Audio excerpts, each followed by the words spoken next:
वर्ष 2020-21 के केंद्रीय बजट में जिस नेशनल रिक्रूटमेंट एजेंसी को बनाने का ऐलान किया गया था, उस पर अब मोदी कैबिनेट की मोहर भी लग चुकी है। प्रधानमंत्री नरेंद्र मोदी ने इसकी तारीफ करते हुए कहा है कि एजेंसी देश के करोड़ों युवाओं के लिए वरदान साबित होगी। तो आइए समझते हैं कि आखिर क्या है नेशनल रिक्रूटमेंट एजेंसी और कैसे काम करेगी। कॉमन एलिजिबिलिटी टेस्ट क्या है और प्रधानमंत्री नरेंद्र मोदी ने इस एजेंसी की तारीफ में क्या क्या कहा है। प्रधानमंत्री नरेंद्र मोदी की अध्यक्षता में बुधवार को हुई केंद्रीय कैबिनेट की बैठक में नेशनल रिक्रूटमेंट एजेंसी के गठन को मंजूरी दे दी गई, जो कॉमन एलिजिबिलिटी टेस्ट कराएगी। बाद में पीएम ने प्रस्तावित एजेंसी की तारीफ में ट्वीट करते हुए लिखा कि नेशनल रिक्रूटमेंट एजेंसी करोड़ों युवाओं के लिए वरदान साबित होगी। कॉमन एलिजिबिलिटी टेस्ट के जरिए यह तमाम परीक्षाओं को खत्म करेगी और कीमती समय के साथ साथ संसाधनों की भी बचत करेगी। यह पारदर्शिता को भी बढ़ावा देगी।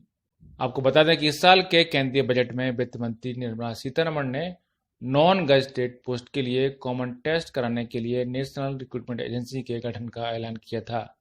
केंद्रीय नौकरियों में भर्ती के लिए अलग अलग एजेंसियां और भर्ती बोर्ड अभी अलग अलग परीक्षाएं करते हैं। नेशनल रिक्रूटमेंट एजेंसी सभी नॉन गजेटेड पोस्ट के लिए टेस्ट कराएगी, जिसे कॉमन एलिजिबिलिटी टेस्ट कहा जाएगा। फिलहाल रेलवे भर्ती बोर्ड, स्टाफ सिलेक्शन कमीशन और IBPS यानी institute of banking personal selection की परीक्षाओं को नेशनल रिक्रूटमेंट एजेंसी के तहत लाया जाएगा। अभी केंद्रीय नौकरियों में भर्ती के लिए 20 से ज्यादा रिक्रूटमेंट एजेंसियां फिलहाल टेस्ट कराती हैं। आगे चलकर इन सभी एजेंसियों को भी नेशनल रिक्रूटमेंट एजेंसी के तहत लाया जाएगा। एजेंसी केंद्रीय नौकरियों में भर्ती के लिए 12 भाषाओं में कॉमन एलिजिबिलिटी टेस्ट कराएगी। बाद में और क्षेत्रीय भाषाओं को भी इसमें शामिल किया जाएगा। यह टेस्ट साल में एक बार होगा। आवेदकों की सुविधा के लिए हर जिले में टेस्ट सेंटर बनाए जाएंगे। कॉमन एलिजिबिलिटी टेस्ट में आया स्कोर 3 साल तक के लिए मान्य होगा। स्टूडेंट तय अधिकतम उम्र तक जितनी बार चाहें यह टेस्ट दे सकते हैं। उनमें उनके सर्वश्रेष्ठ स्कोर को माना जाएगा। स्कोर के आधार पर ही भर्तियां की जाएंगी। पीएम मोदी ने यूं ही नेशनल रिक्रूटमेंट एजेंसी को करोड़ों युवाओं और विशेषकर महिला आवेदकों के लिए वरदान नहीं बताया है। फिलहाल कैंडिडेट्स को कई एजेंसियों की तरफ से अलग अलग समय पर कराई जा रही परीक्षाओं को देना पड़ता है। सबके लिए अलग अलग परीक्षा शुल्क जमा करना पड़ता है। इससे युवाओं का काफी समय और पैसा लग जाता है, जिससे गरीब युवाओं और महिलाओं को विशेष परेशानी होती है। हर परीक्षा के लिए अलग फीस भरो, अलग तैयारी करो, अलग जगह जाकर परीक्षा दो और ये सब काम काफी खर्चीला हुआ करता था। लेकिन अब नेशनल रिक्रूटमेंट एजेंसी के बन जाने से स्टूडेंट्स को कई परीक्षाओं की अलग अलग फीस, अलग अलग तारीखों और परीक्षाओं के लिए अलग अलग केंद्रों तक आने जाने में लगे समय और खर्च की समस्या से निजात मिल जाएगा। अलग अलग केंद्रीय नौकरियों में भर्ती के लिए कैंडिडेट्स को सिर्फ एक ही पंजीकरण कराना होगा, एक ही बार फीस जमा करनी होगी और तो और अलग अलग भर्तियों के लिए अलग अलग करिकुलम की समस्या से भी छुटकारा मिल जाएगा, क्योंकि कॉमन एलिजिबिलिटी टेस्ट के लिए कॉमन करिकुलम होगा। एक तरह से फिलहाल जिस तरह से कैट एग्जाम और मैट एग्जाम होते हैं, जिनका स्कोर अलग अलग परीक्षाओं में और अलग अलग नौकरियों के लिए मान्य होता है, उसी तरह से NRA स्कोर की मान्यता सभी प्रकार की नौकरियों के लिए मान्य होगी। Historic decision of setting up a national recruitment agency has been taken by the Union Cabinet. This marks a paradigm shift in government recruitment.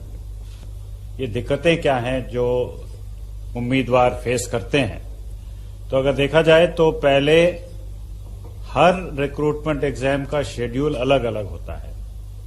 इसके लिए एप्लीकेशन प्रोसेस भी अलग अलग होते हैं और डिफरेंट जब 2-3 एग्जाम कंडक्ट करने पड़ते हैं तो इंफ्रास्ट्रक्चरल फैसिलिटीज की कमी के कारण कई जगहों पे माल प्रैक्टिसेस होने की भी संभावना बढ़ जाती है।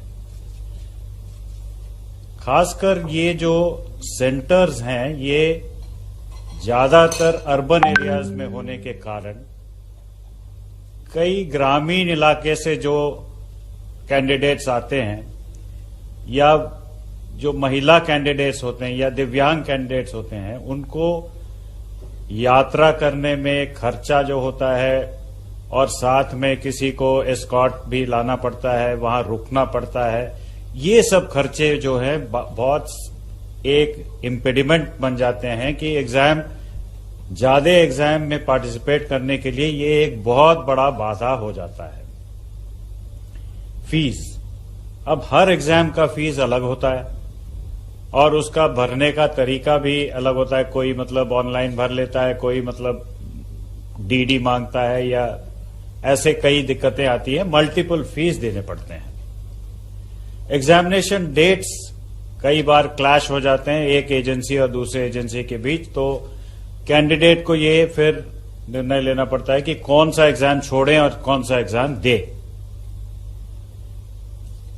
बहुत ये इंफ्रास्ट्रक्चर की कमी भी महसूस होती है, क्योंकि कुछ ही सेंटर्स में ये एग्जामिनेशन करवाए जाते हैं जहां पे कंप्यूटर फैसिलिटीज है, जो ज्यादातर अर्बन एरियाज में ही होते हैं, तो वहां इंफ्रास्ट्रक्चर की भी कमी महसूस की जाती है। नेशनल रिक्रूटमेंट एजेंसी की भूमिका के बारे में department of personal and training के सचिव सी चंद्रमौली ने बताया कि हर साल रेलवे, बैंक और एसएससी की तहत ग्रुप बी और ग्रुप सी की नौकरियों के लिए 2.5 करोड़ से 3 करोड़ तक आवेदन आते हैं। अब इस तरह की सभी भर्तियों के लिए कॉमन टेस्ट होगा और उसी एक टेस्ट से ये सारी भर्तियां होंगी। ब्यूरो रिपोर्ट, पत्रिका टीवी।